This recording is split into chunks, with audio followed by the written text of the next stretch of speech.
What happens when a reckless act of privilege threatens to destroy an innocent life?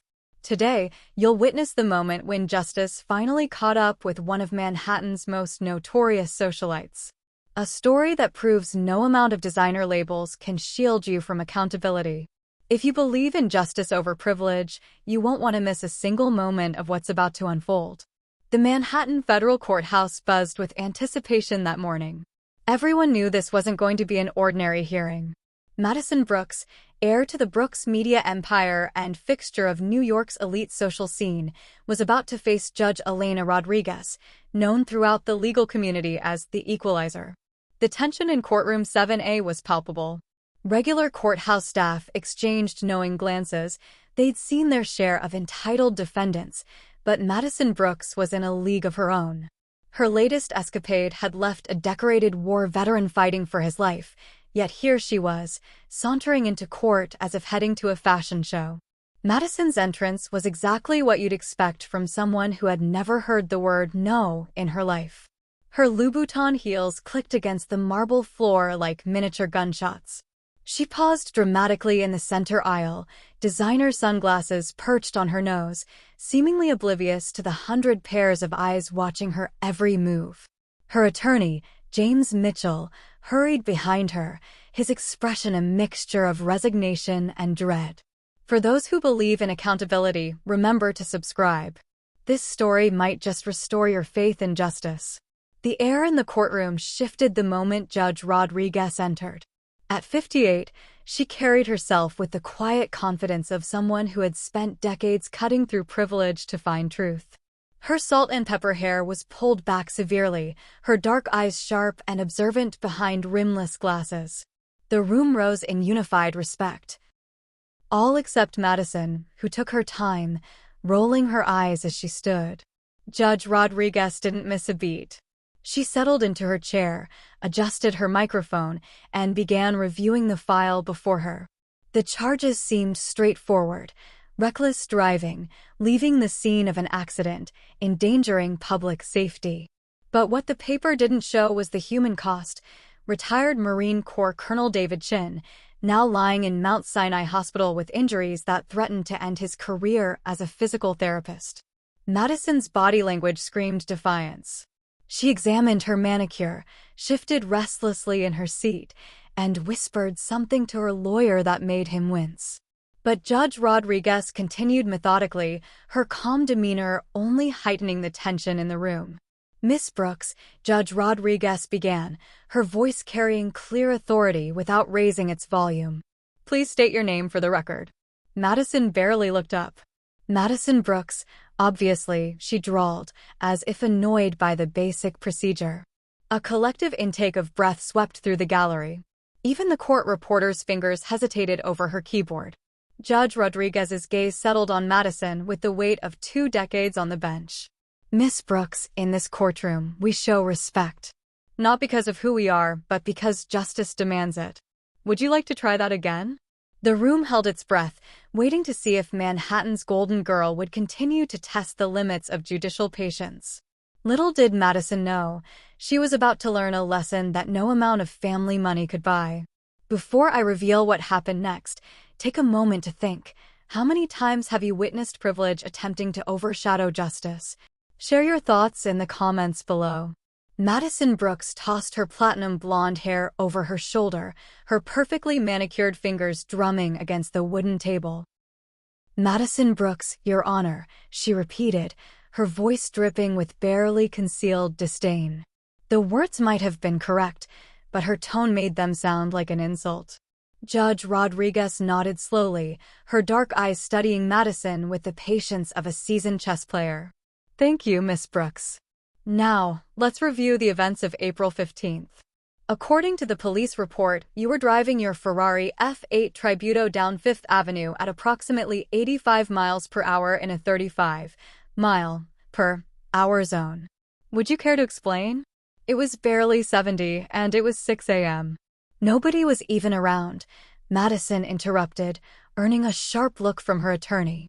"The streets of Manhattan belong to everyone, not just people who can afford $100,000 sports cars." The gallery stirred as Colonel Chen's wife, Grace, shifted in her seat. Her quiet dignity was a stark contrast to Madison's flippant attitude. If you believe in standing up for those who serve our country, this next part will move you to hit that subscribe button. Judge Rodriguez lifted a photograph from her desk. This traffic camera image shows otherwise, Miss Brooks. It also shows Colonel Chen crossing at the designated crosswalk with the right-of-way. The same Colonel Chen who spent 22 years serving this country, who has helped hundreds of wounded veterans regain their mobility, and who now faces months of rehabilitation himself if he walks again. Madison's face flushed, but her arrogance didn't waver. Look, accidents happen. That's why Daddy has insurance. Just tell me the number, and let's get this over with. I have a charity gala at 7. The temperature in the courtroom seemed to drop 10 degrees. Judge Rodriguez removed her glasses, folding them deliberately before speaking. Miss Brooks, do you know what Colonel Chen was doing at 6 a.m. that morning? Madison rolled her eyes. How would I know? Probably getting coffee or whatever. He was heading to Mount Sinai Hospital, Judge Rodriguez continued, her voice carrying to every corner of the silent courtroom. He volunteers 3 mornings a week, helping amputee veterans learn to walk again. Veterans who, like him, believed in something bigger than themselves. For the first time, a flicker of uncertainty crossed Madison's face, but she quickly masked it with a practiced smirk. That's very noble and all, but I still don't see why we're making such a big deal about this. Nobody died. The gallery erupted in murmurs of disbelief. Judge Rodriguez raised her hand for silence, but the tension in the room was electric. James Mitchell, Madison's attorney, frantically whispered in her ear, but she brushed him off with an irritated wave. Miss Brooks, Judge Rodriguez began, her tone carrying a weight that made even the most hardened court officers lean forward. In my 23 years on this bench, I've seen every variety of human behavior. I've sentenced murderers who showed more remorse than you're displaying right now. Madison's smirk faltered. That's completely different, is it? Judge Rodriguez interjected. You operated a vehicle with complete disregard for human life. You struck a man who dedicated his life to serving others, and instead of stopping to help, you accelerated away.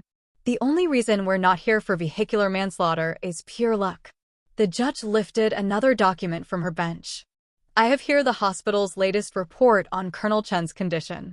Would you like me to read it? Madison shifted uncomfortably, her designer outfit suddenly seeming like expensive armor that was beginning to crack. That's not necessary, I disagree, Judge Rodriguez continued. Multiple fractures to both legs. Severe spinal trauma. Possible permanent nerve damage. The impact was so severe that the titanium rod in his left leg, a souvenir from an ID in Afghanistan, was bent. A man who survived war zones may never walk unassisted again because you couldn't be bothered to obey basic traffic laws. The quiet that followed was deafening. Even Madison seemed to shrink slightly in her chair. But Judge Rodriguez wasn't finished. She was about to deliver a sentence that would send shockwaves through Manhattan's elite circles and teach Madison Brooks a lesson she'd never forget. If you believe in the power of justice to transform lives, stay tuned for what happens next. This story is about to take an unexpected turn that will challenge everything Madison Brooks thought she knew about privilege, power, and the true meaning of accountability. Judge Rodriguez gathered her papers with deliberate precision, her movements measured and calm. The contrast between her composure and Madison's increasing agitation was striking. For those who believe in the power of accountability to change lives, what happens next will show you why justice is more than just a word. Miss Brooks, Judge Rodriguez began, her voice carrying the weight of 2 decades of judicial wisdom. This court has reviewed your history extensively. 7 speeding tickets in the past year. 3 incidents of reckless driving dismissed through your father's connections. Numerous complaints about dangerous behavior on the road, all mysteriously vanishing before reaching official records. Madison's perfectly sculpted eyebrows drew together. That's all hearsay. What's hearsay, Miss Brooks, is your claim of remorse in your attorney's prepared statement. What's tangible is the security footage from the plaza showing you laughing about the incident at brunch 3 hours after it occurred. Would you like me to play that footage for the court? The color drained from Madison's face. Her attorney's pen clattered to the floor, the sound echoing in the silent courtroom. Even the most seasoned court reporters paused, sensing they were witnessing something extraordinary. "Your Honor," James Mitchell started, rising to his feet. "Perhaps we could approach the bench." "That won't be necessary, Mr. Mitchell," Judge Rodriguez replied, her eyes never leaving Madison. "Your client's pattern of behavior speaks for itself. However, today's sentence will speak louder." Madison straightened in her chair, her designer jacket suddenly feeling too tight. The confidence that had been her shield for 26 years began to crack under Judge Rodriguez's unwavering gaze. "The prosecution has recommended the maximum fine plus community service. Colonel Chen's family has graciously asked for leniency, showing more compassion than your actions deserve. But this court believes that neither money nor traditional community service will achieve the necessary impact." The judge paused, allowing the tension to build. In the gallery, Grace Chen sat quietly, her hands folded in her lap, watching the proceedings with dignified attention. "Madison Brooks, this court sentences you to the following. First, you will surrender your driver's license for 2 years. All vehicles registered in your name will be sold, with the proceeds going to the Wounded Warrior Project. Your father's insurance will cover Colonel Chen's medical expenses, but you personally will work to earn the money to repay every cent." Madison's jaw dropped. "Work? But I've never " "Exactly," Judge Rodriguez interjected. "For the next 12 months, you will work full-time at the Veterans Rehabilitation Center where Colonel Chen helped so many others. You will assist veterans with their physical therapy under professional supervision. You will witness firsthand the challenges faced by those who sacrifice everything for others." The courtroom erupted in whispers. Madison's manicured hands gripped the table, her knuckles turning white. "That's impossible. I have commitments, social obligations, all of which matter far less than the obligations we have to each other as human beings," Judge Rodriguez continued, her voice cutting through Madison's protests like a laser through fog. "Additionally, you will spend every Sunday for the next year serving meals at the Manhattan Veterans Shelter. You will listen to their stories, learn their names, and perhaps begin to understand the true meaning of service and sacrifice. If you believe in second chances and the power of transformation, this story is about to show you something remarkable. Stay with us." Madison's lawyer frantically shuffled through his papers. "Your Honor, with all due respect, this sentence is highly unusual, so is surviving 3 tours in Afghanistan only to be struck down on Fifth Avenue by someone who views traffic laws as optional suggestions," Judge Rodriguez responded. "But I'm not finished." She turned her attention back to Madison, who had gone completely still, her earlier bravado replaced by something that looked suspiciously like fear. "You will also attend weekly counseling sessions with Dr. Sarah Martinez, who specializes in helping privileged individuals develop empathy and understanding. You will keep a daily journal documenting your experiences and the lessons learned. At the end of each month, you will read selections from this journal in front of a group of high school students, sharing how privilege without responsibility can lead to tragedy." Madison's voice trembled as she spoke. "And if I refuse?" Judge Rodriguez's expression remained impassive. "Then you will serve 18 months in state prison. The choice is yours, Miss Brooks. Continue living in your bubble of privilege, or step into the real world and learn what it means to be truly human." The silence that followed was absolute. Even the usual shuffle of papers and whispered conversations had ceased. Every person in that courtroom knew they were witnessing something unprecedented, a sentence designed not just to punish, but to transform. Grace Chen stood quietly, drawing all eyes to her dignified presence. "Your Honor," she said, her voice soft but clear, "may I speak?" Judge Rodriguez nodded, and Grace approached the podium. She turned to face Madison, her eyes filled not with anger, but with something far more devastating: hope. "My husband believed that everyone deserves a chance to become better than they are," Grace said, looking directly at Madison. "Even in his pain, he asked me to tell you that he forgives you. Not because you deserve it, but because holding on to hatred only hurts the person holding it. He hopes you'll use this opportunity to become someone worthy of that forgiveness. Madison's carefully constructed facade crumbled entirely. For the first time since entering the courtroom, tears welled in her eyes, smearing her expensive mascara. She opened her mouth to speak, but no words came out. Judge Rodriguez's voice softened slightly. Sometimes, Miss Brooks, our greatest punishments become our greatest gifts. You have 1 hour to decide, acceptance of these terms or 18 months in state prison. Choose wisely. The next hour would determine not just Madison's fate, but whether justice could truly transform a soul hardened by privilege. What happened next would shake Manhattan's social circles to their core and prove that sometimes the harshest sentences can lead to the most beautiful redemptions. The hour passed with excruciating slowness. Outside Judge Rodriguez's chambers, Madison Brooks sat alone on a polished wooden bench, her designer outfit suddenly feeling like a costume she'd outgrown. Her phone buzzed constantly with messages from her father's crisis management team, but for once in her life, Madison wasn't interested in the easy way out. Grace Chen's words echoed in her mind, becoming someone worthy of that forgiveness. The concept of worthiness had never before crossed Madison's mind. Everything had always been handed to her, expected, assumed. Now, facing the reality of her actions, that certainty crumbled like a sandcastle in high tide. If you believe in the power of genuine transformation, you won't want to miss what happens next. When Madison re-entered the courtroom, something had shifted in her demeanor.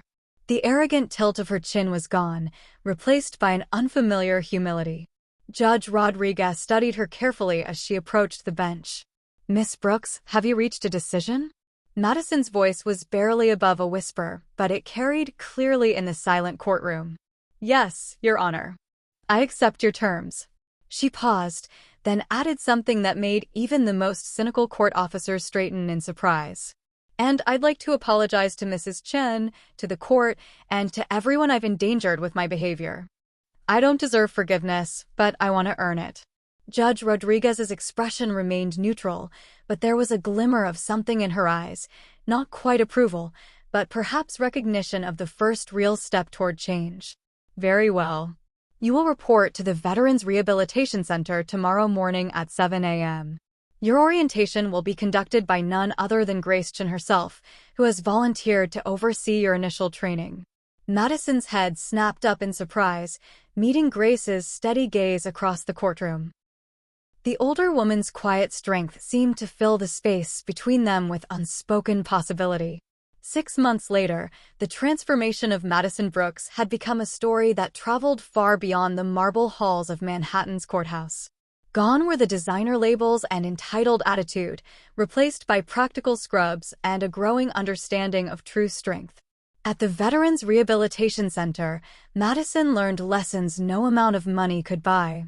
She learned about resilience from Master Sergeant Thompson, who never gave up despite losing both legs to an IED. She discovered humility while helping Captain Rivera relearn to write with his non-dominant hand. But perhaps most importantly, she learned about forgiveness from Colonel Chen himself, who returned to the center not just as a patient, but as a mentor. The day Colonel Chen took his first unassisted steps, Madison was there, tears streaming down her face as she watched the man she had nearly killed stand tall again. You're not the same person who hit me, he told her afterward, his voice firm but kind. That Madison Brooks would never have spent 3 hours helping Private Johnson with his physical therapy exercises. Her journal entries, once filled with complaints about early mornings and missed social events, began to tell a different story. Today, she wrote in one particularly moving entry, I realized that true strength isn't about power over others, it's about the power to lift others up. At the Manhattan Veterans Shelter, Madison's Sunday serving shifts became more than just a court-mandated obligation. She learned every regular's name, their stories, their struggles, and their triumphs. The same hands that once gripped a Ferrari steering wheel now served hot meals with care and dignity. The final scene of our story takes place 1 year later, back in Judge Rodriguez's courtroom. Madison stood before the bench again, but this time voluntarily. The room was packed with familiar faces, veterans she had helped, shelter residents who had become friends, and medical staff who had witnessed her transformation. "Your Honor," Madison began, her voice clear and confident, but without its former arrogance. "I'm here to report that I've completed all terms of my sentence. But more importantly, I'm here to thank you. You didn't just punish me, you gave me the chance to become someone I never knew I could be." Judge Rodriguez allowed herself a small smile. "And who is that person, Miss Brooks?" Madison turned to face the gallery, her eyes meeting Colonel Chen's. "Someone worthy of the forgiveness I was given. Someone who understands that privilege isn't a right, it's a responsibility." She reached into her simple canvas bag, so different from her former collection of designer purses, and pulled out a proposal. "That's why I'm here today. I'm donating my trust fund to establish a foundation. We'll provide transportation and therapy services for veterans who can't access the care they need. Colonel Chen has agreed to serve as our program director. If you believe that true justice can transform lives, share this story. Let it remind us all that sometimes the harshest sentences can lead to the most beautiful beginnings." Judge Rodriguez raised her gavel one final time, but not to pass sentence.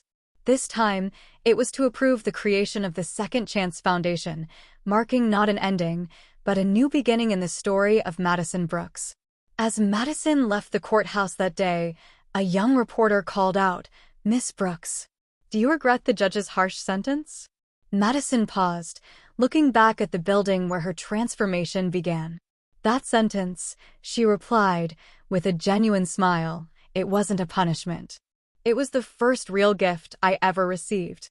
Remember, true change begins when we open our hearts to the possibility that we can be better than we are." If you believe in second chances and the power of transformation, subscribe to hear more stories that prove justice can change lives. The story of Madison Brooks reminds us that sometimes the most powerful form of justice isn't punishment, it's the opportunity to become the person we were meant to be all along.